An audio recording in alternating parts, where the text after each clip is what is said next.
Welcome back to another episode of Psychonaut Sessions, Ultraverse edition, ladies and gentlemen, where we have covered Mantra 1, Mantra 2, and now on to Mantra 3 with my co-host, Aaron Conaway.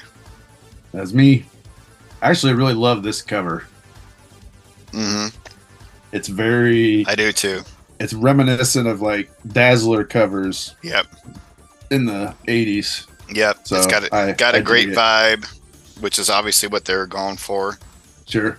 Terry Dodson's like figure work, like displayed full on, which we didn't really get a lot of on the first cover. And the second cover we were getting there, but I mean this is Terry Dodson at his best, you know. Yeah. Yeah, it just like the colors. It's just tons of fun. Love it. Makes me want to find out what's going on. Yep. So, and we still got our Ultraverse border. It's true. Makes me happy. I get sad when we start losing it. Anything else you want to cover on this before we just dive right in? No, let's do it. Okay. So this is what I am starting to have an issue with. You see how like bright and fun this is, you know, and the artwork is very fluid. Right. And then it just gets like really dark, and the screen actually makes it lighter than what it is. On the page, these colors are so heavily saturated, and they do not mix in with the inks well at all. So digitally, I think it might look a little bit better, but yeah, so it doesn't look horrible. Yeah. Digitally. Yeah, live I don't like it. So the Repo Men came in to attack Mantra in the movie theater when Mantra was there with Eden's kids. And they've got Mantra pinned down trying to take the mask, but it won't come off. We still got our regular, including Moose. So everybody's kind of like, you know, we got people watching now. The kids are like, well, and that's what cracks me up too. Like they're watching this, like all of these 4, 5, 6, however many guys are holding this woman down, and somebody's like, she looks like she can take care of herself. Yeah, it's like what? Yeah, what kind of horrible theater is this? Yeah, they're just like, well, you know, too bad for her. She's got it. Don't worry about it. The kids are looking for her. The Repo Men are kind of still talking, you know, as one hive mind, telling her that like this might hurt, so they're going to cut it off. This really bothered me. Why are her eyebrows showing through the mask? That really bugged the hell out of me. Like just hardcore. Maybe it's translucent. I've never paid attention. Yeah. Is it solid? Flip back to the first page real quick. Is it solid there, or is it translucent there too? Yeah, I think maybe it's just a translucent mask. So it's white, but translucent white. Yeah. We'll check it later. Yeah, I didn't think about like with other artists that come on later to check that. So basically, this is where Mantra is like, I'm not going to give up. I need to embrace this power. So that mantra that she was told before, change, growth, and power, let that be your mantra. My mantra, and screams out loud saying, my mantra, and then lets the magic flow. And it's because of this that the populace hears her say mantra, and everybody assumes her name is actually Mantra now. You're right. Which that's a typical hero getting named, so I was cool with it. And this is just like crazy too. I mean, just incinerates these dudes. This is a cool scene. I really like this. Incinerates these dudes, and people are like, whoa, like, wow, that was incredible. Like, what the hell? Yeah. And then just flies away. Yep, just flies away, leaves the kids.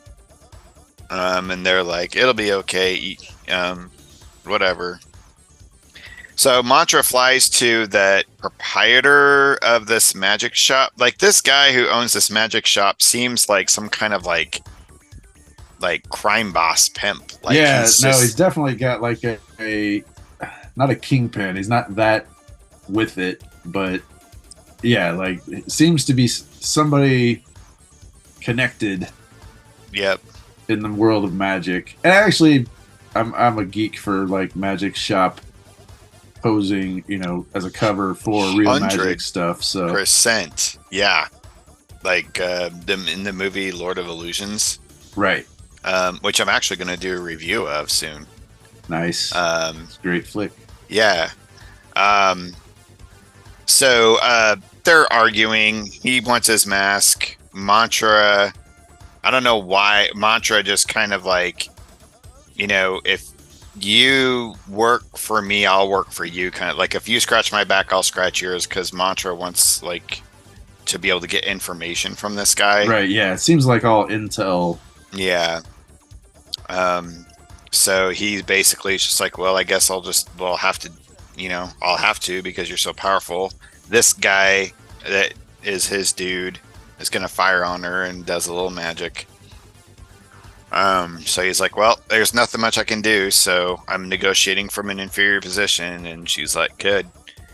And he's like, perhaps a little dinner to celebrate our new alliance. Again, it's just like, wah, wah, wah. And right. Lucas is like, I'd almost forgotten that I have boobies, and just like takes off again.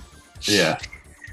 How Eden ever walked down the street, I'll never understand. Like, How do you get anything done? So then remembers, oh God, I had kids. Yeah. Flies back to the theater. The kids are there with a social worker who's waiting with them. So this is where like I started seeing like Terry Dodson really just kind of needs to stick to drawing pretty pictures of women. That child looks like a 50-year-old woman. There's a lot of artists that can't draw children well. Like Todd McFarlane. Ugh. Right. When he draws a kid, I mean, they just, for some reason, they just can't. A lot of people can't get kids.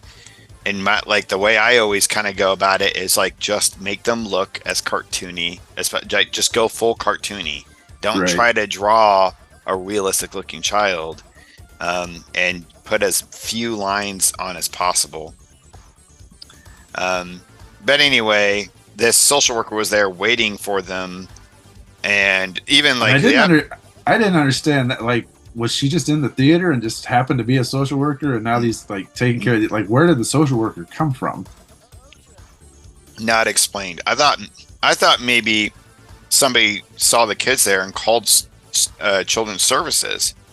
Well, and was like, I'm here to wait. I was here to wait. She says, and then she's like, these two are yours. And the lady's like, anything you say. And then that's what I'm saying. Like, if that's the case, she is not good at her job. Yeah. Eden basically just shows up and is like, takes the kids. All right, I'm out. Bye. And then here we have a moment where Lucas actually is looking at the social worker, and like, oh, I love blondes.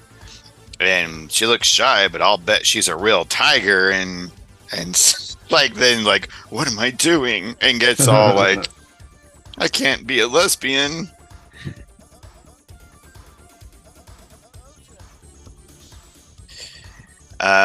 So she takes off.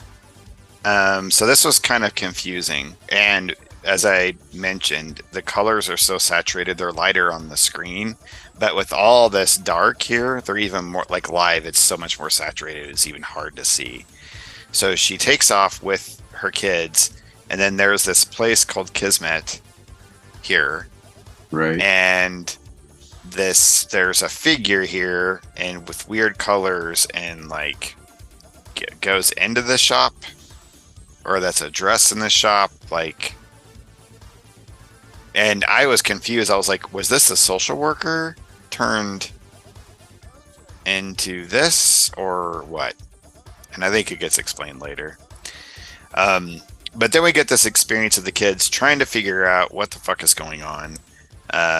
mom took off, and like mom's like, will you guys shut the hell up, and just like it's like the soldier is coming through of like not understanding how to be a parent at all, let alone a mom.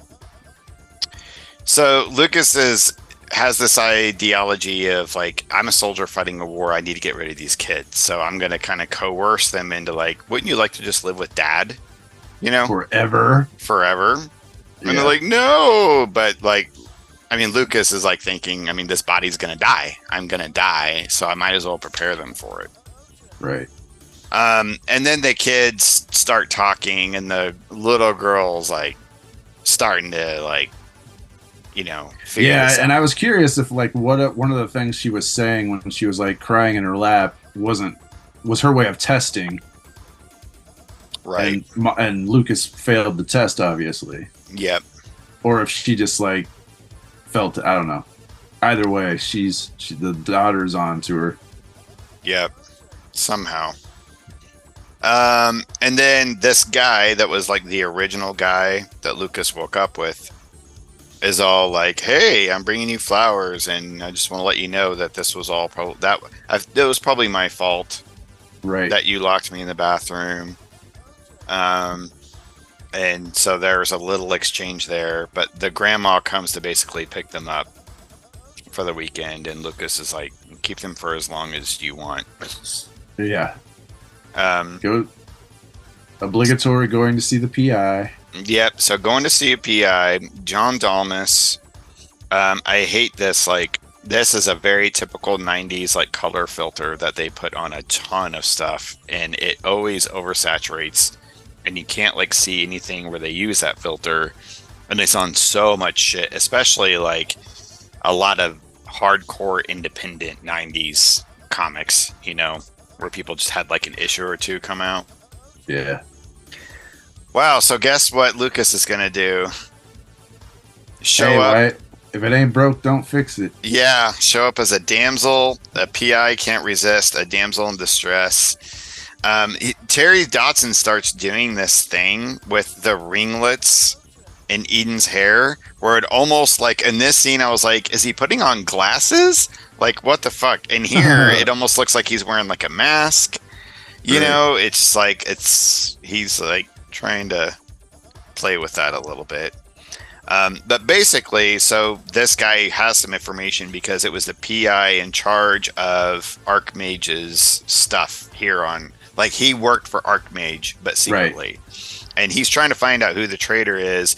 So he convinces the PI there's a man following her, like her ex-husband or something, that's beating her up or some stuff.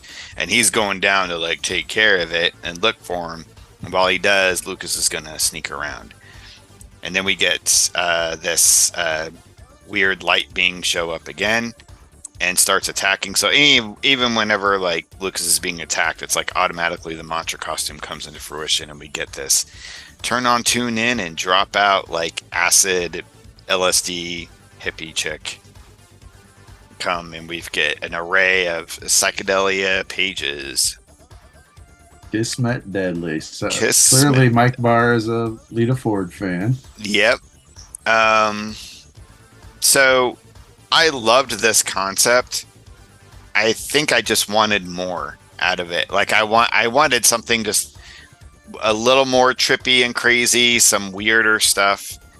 But it was cool. I'm not, and this is me now, right? Like as a 13-year-old, I would have been all over it. But if I'm like me now, I'm like, oh man, there's so many other cool things they could have done with this and made it really trippy. Well, and that's what I talked about in one of the other episodes, where I'm trying to like diverge from that. Like I'm trying to, because there's would I tweak this to like do something different? Yes. Yeah. But as is, both then and now, like all of the Kismet sequence and there's a couple more later, loved. Like and I love the idea. I love that it's essentially just like magic that is kind of the alarm system. Yep. To a degree, and also a going to mentor. So yeah, I as a concept, I dug it. So that's kind of what Kismet is. We find out is Archmage's like kind of like you said, like an alarm system, but it has become sentient, like a ward, like a magical ward that's become sentient. Well, it certainly does. It becomes sentient after this exchange, at least. Right. Because right now it's kind of maybe not an alarm system. It's trying to push Lucas to to amp up his power and get control of his power. Yeah, it's kind of like a Mr. Miyagi program. Yeah. And as soon as he does, when he finally gets control over Kismet, Archmage shows up, but it's just a recording because Archmage is still captured, right? Right. And then, of course, when Lucas could get something useful, he has a temper tantrum and turns off the message. Yeah, I did not like this. This image did not work for me. Yeah. Again, this is where Terry Dodson's losing me a little bit. But then Kismet, that may be on the ink too. Yeah. Like Alve. Yeah. And then this is where Kismet's like, the thing is, I digged being alive. It's groovy. Boots are made for walking. Figuring out, totally fun, cool concept. Then he gets into the PI safe after that ordeal and takes out a ring, and the ring belonged to his friend Hamath, who was one of his buddies, one of his immortal buddies. And takes off, and basically the ring is like flashing and gets hot, and so because he can detect magic, so he's assuming the closer he gets to Hamath, the more bright and hot the ring will get. And then shows up at this farm, and Hamath has a new body, and it's like this old man, and then his friend Yaron is in the body of a dog. And this ring belonged to Hamath from an early marriage from centuries ago, and that's why he was connected to it. So it brought him to some of his old buddies here. What's wild is I had reread Simon Myth #1 not long ago before reading this, and this farmhouse actually reminded me of the farmhouse from the first issue. Yeah. I like them old farmhouses out in the middle of nowhere. It's kind of a deserty region too. Yep. By the way, you can get Simon Myth Chronicles from DanielMullerWeb.com for anybody who's interested. It's a great book. It is. And so then in the midst of them talking, Kismet shows up again. Starts calling Mantra a sister. And they just start going at it. And I don't really understand why they were going at it again, other than, oh no, Kismet wants to be real, right? And wants to take over. Sentient, right. Yeah, wants this to take over the program the body. Goes against the programming, I guess. Yeah. So thinking that it can take over Mantra's body, because everybody wants Mantra's body. Yeah, for various reasons. This is really cool. I like the coloring there. Yeah. And so Mantra is kicking her back. And there was something about, so she kills Hamath and Yargon. Right. Which is I don't know what's happening. Are they floating in the air? I didn't understand this. But then Kismet's oh, death sucks. It's like a total drag. And if I'm alive, I don't want to be dead. So being alive isn't as cool as I thought. So bye. And Mantra literally just goes, have a nice day. Yeah. Just murdered two guys so here, and okay. Mantra starts to do this thing at this scene, or well, not this, the beginning of this scene, when she first comes to the farmhouse, where it seems as though you ran into it with Vertigo all the time, where you'd have this comic and they would start telling this story and it would be paced well, like the first few issues. Mhm. And then all of a sudden it's like they get word that they're getting canceled. So they start rushing all of these big plot points. Yeah. Because like these characters should have, to my mind, should have been more. Like it shouldn't have been a, well, we aren't the traitor. Oh, we're dead.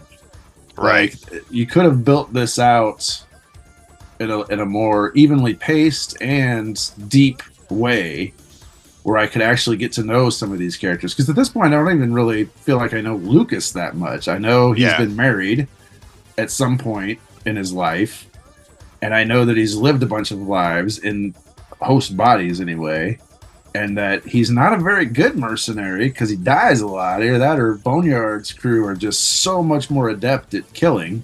Yeah. Because they seem to be always behind the 8 ball in this battle between Boneyard and Archmage. Yep. But like, yeah, it begins this like course of just here's a plot point. Oh, the plot point's done, and so the pacing gets all screwy for me. Yeah, 100%. Agree with every single thing that you said. Yeah, enough said. So here, I mean, basically, he's just kind of like, okay, so my friends died, and this dude comes up behind her with the Infinity Gauntlet, and I thought so too. And what's really confusing to me is the dude that's knocking her out looks like the dude that's tied up in the chair to me. Right. Yeah, that's another thing where the art is like, you guys are making this kind of confusing. Like, who's who here? I had to look and I was like, well, he didn't have suspenders on, so I guess it's not him. Yeah. So apparently this guy's tied up in the chair and Warstrike is trying to like find her. And I guess this was the magical proprietor. Yeah, that's Strauss. Whoever this dude is, I guess it was just a guy that was working for Archmage.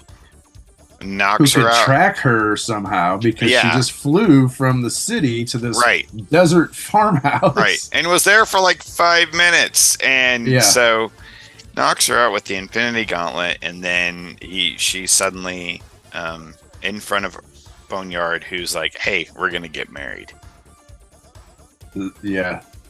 Man, who knew Ultraverse was at the nexus of realities? Because we've got the Dreadnoks and we've got the Infinity Gauntlet. Yeah. So it's like G.I. Joe universe and Marvel. Yeah. Well, there's actually a Marvel reference in the next one that seems pretty apparent. I'll point it out to you when we get to it, I think. Yeah, nothing stood out to me in the letters column. Did you read the letters column? Mantras male. Nice. But I thought it was interesting. Diane's like, ladies, where are you? Where's my ladies at? Write some letters. And it's like, I think that like maybe they thought, oh, this might be a cool to bridge male and female leadership, but I can't imagine a woman reading this book and liking it. So here's my thing about that though. So up until this issue, I started out fine with I'm a man in this body. I'm a man in this body. I like being like the initial issue. I was like, okay, shock of it. I get it. And then the issue 2, it keeps going. And it was like, okay, well, how much of this is suffering from, binging it? And they do that so that, with that month gap or new readers, it was like trying to clarify or whatever. But I was like, or how much of this is just, I don't know. Is this like some weird message or what is happening with the constant like women? But I started to wonder in this one, and I have no idea. This is just an idea that I was like, oh, now if it's that's kind of cool, because in this one Lucas is talking about the fact that like that mantra that he was taught to like hone the power or whatever, or make him tap into it better. Mm-hmm. Like, or maybe it was the second issue, but there's a point when he's fighting it's this issue, the mantra, because we were saying that's how everybody starts referring to mantra as mantra. It's been a long video, man. It's been a long video. But I'm starting to wonder if like that mantra would work better if Lucas could let go of the fact that he's like a man. So that whole I'm a man is kind of the mantra that he is saying that is screwing up his ability to tap into. Right. It's like the anti-mantra. So Right. that's what I'm hoping is the case. I'm Right. hoping that that's a plot point. Change, growth, power. Let that be your mantra. And it's like he's not really changing much. He's just still like kind of being a man and an ass and just like I'm just being pissy about it. Yeah, like, and I'm pissy pissed that I'm about in it. this. So And- like that's what I'm hoping. I'm hoping eventually it's like oh yeah, just shut the hell up and let the power flow and it'll be all right. But he's already like doing like major powers and stuff. I mean, that's how he like beat Kismet. Is like, oh, you elevated to a next step of power. So it's like, but like, how did he do that other than just overpowering? You know, Well, and which from that, the beating of Kismet was more. It seemed more to me like that's more mercenary instincts. Like they battled the first time. Kismet did a tactic, and then he's just returning the tactic back on. And like Kismet doesn't know what the hell. Like it went against its original programming. It like so I don't know. And it could be I'm just giving the benefit of the doubt to Barr, and that there is no like reason that. It's just I'm a woman. I'm a man in this body. This body sucks. Blah. Like I don't no know. disrespect to Barr because he's an industry veteran, but yeah, I'm not convinced yet. But we'll see. That's what I'm hoping. I'm hoping Yeah. that's the thing because that's what's happened. Like the mantra that Lucas is supposed to be doing hasn't come into play. Who's the pinup by? Paul Pelletier and Alvey. Or Alve. Alfie. Alve. I like it. It's a good pinup. Yeah, it's all right. It's good. So I could That's all I stare, had for this one. could stare at these American entertainment things all day Oh long. man. Yeah, I used to look at those and like look at, Hulk 181 for $70. We start It's getting like, some oh, different man. ads, at least. Yeah. Hero Well, Pit. I mean, 3 months in, I'm hoping that Yeah. Solitaire. Solitaire looks interesting. For some reason, that costume is really appealing to me, even though it's just like another Deadpool, whatever it looks like. And eventually we'll get back to Hardcase, which will be nice. Yeah. Dude, this reminds me of an old... do you remember that Incredible Hulk puzzle? That used to be my brother's, but then I had where he's like saving the bus It of does kids. a ton. Yeah, my kid has that. My Dragon still has that as an item on his wall. That's awesome. Yeah, it's pretty cool. All right, cool. That We was made it number through. 3. We made it Technical through. problems aside. Yeah, there might have been a few edits in this video, ladies and gentlemen. We had a few things come up. Hop in other dimensions and stuff. Aaron and I, we're busy folk, busy wizards. That's right. All Speaking right. of wizards, you should buy Simon Myth. Yeah. Issue 4 is out now. And you should buy Jan the Vagabond. Issue 2 is out now. So some good stuff. Go buy mine and Aaron's things. Like, subscribe, blah, blah, blah, all that jazz. Keep it psycho.